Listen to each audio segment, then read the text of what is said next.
Existe-t-il à notre époque une fraternité secrète et globale qui complote pour diriger le monde? Pire encore, ce plan abominable est-il déjà en marche? Des armes dévastatrices ont-elles été réparties aux quatre coins du globe à des fins catastrophiques? Peut-on enrayer le processus?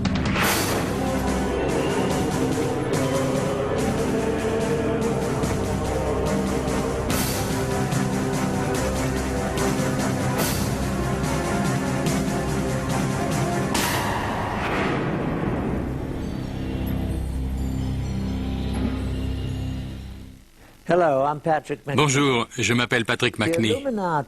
L'Illuminati est supposé être une société secrète opérant depuis des siècles aux dimensions planétaires.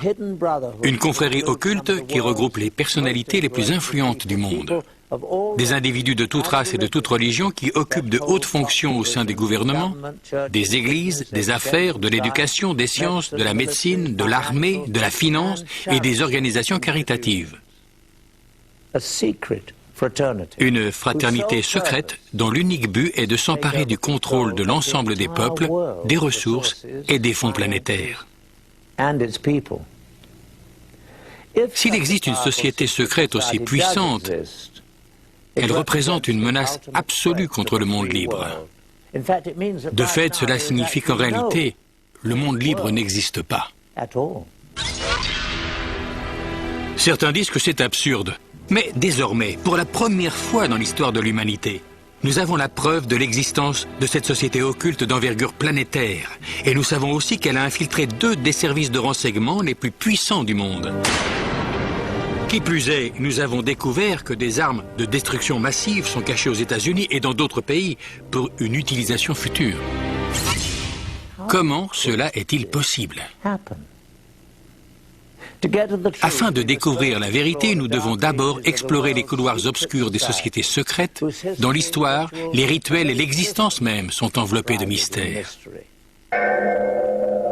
Les communautés secrètes existent depuis des siècles.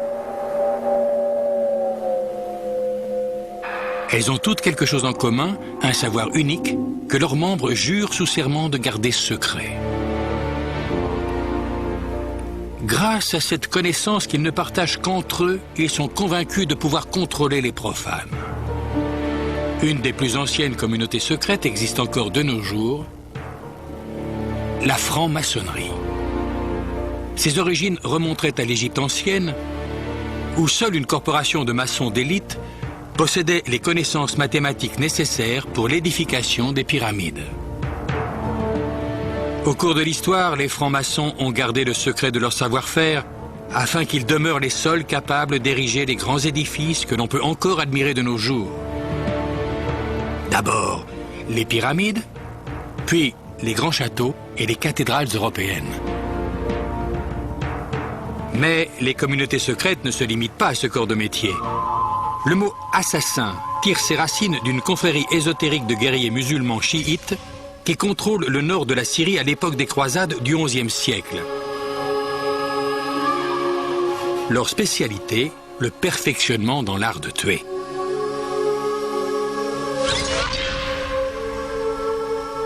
La secte a été fondée par Hassan ibn Saba, dit le vieil homme de la montagne, qui règne depuis une forteresse reculée. Hassan endoctrine ses partisans en leur promettant que s'ils se battent et meurent pour Allah, ils vivront pour l'éternité dans un paradis terrestre. Il utilise le terrible pouvoir de la torture et du crime pour renforcer l'impact de ses préceptes fanatiques et pour inculquer à ses disciples une discipline et une dévotion absolue. Hassan leur donne du hashish afin de susciter en eux un sentiment d'invincibilité, puis les envoie dans des missions suicides. Le terme assassin est donc dérivé du mot hashishin ou consommateur de hashish.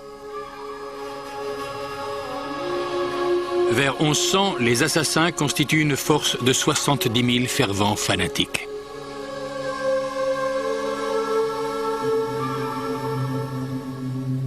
À peu près à la même époque, une autre confrérie secrète voit le jour, les Templiers. Le prieuré de Sion est une fraternité chevaleresque créée en France au Moyen Âge, dont le but est de préserver la lignée des Mérovingiens et de les remettre sur le trône de France. Leur quartier général officiel se trouve à l'abbaye de Notre-Dame du Mont de Sion, à Jérusalem. En 1117, Baudouin Ier, roi de Jérusalem, est redevable au prieuré d'avoir fortement appuyé son accession au trône. En récompense, le roi obtient que l'ordre des chevaliers du Temple devienne le bras administratif et militaire du prieuré de Sion.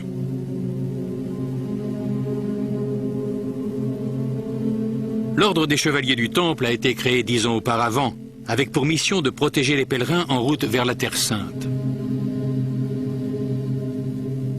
À l'époque, au Moyen-Orient, les Templiers sont en contact avec les musulmans, mais aussi avec les assassins. En réalité, à la fin des croisades et à cause des ennemis qu'ils ont en commun, les assassins se réfugient parmi les Templiers, imprégnant les soldats chrétiens de leurs idées fanatiques et meurtrières.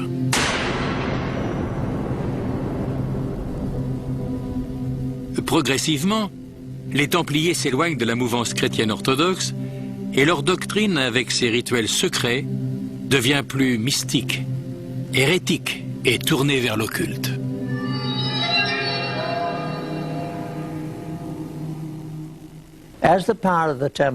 Tandis que le pouvoir des Templiers s'accroît, la confrérie devient une véritable église au sein de l'église, s'occupant de ses propres finances, révoquant les excommunications prononcées par les évêques et ne rendant compte qu'au pape.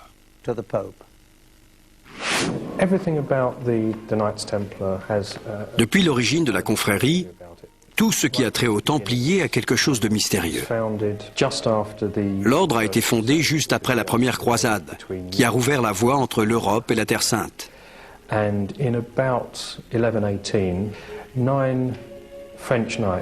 Vers 1118, 9 chevaliers français, tous liés à la cour du comte de Champagne, se sont rendus en Terre Sainte, avec comme mission celle de protéger les routes qu'empruntaient les pèlerins, afin que ces derniers puissent se rendre dans les lieux saints en toute sécurité.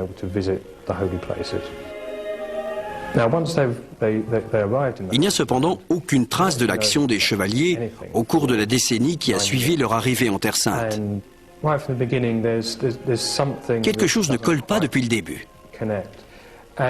Il existe en outre des preuves selon lesquelles cette mission de protection des pèlerins n'était en réalité qu'une couverture. Ils se seraient rendus sur place pour une toute autre raison. Ces 9 chevaliers pensaient donc trouver quelque chose. On sait qu'ils ont procédé à des fouilles sous la colline du Temple. Et plus récemment, les archéologues ont trouvé des preuves de ces excavations, notamment des objets provenant du Temple. En réalité, les Templiers ne sont que très peu sur les routes.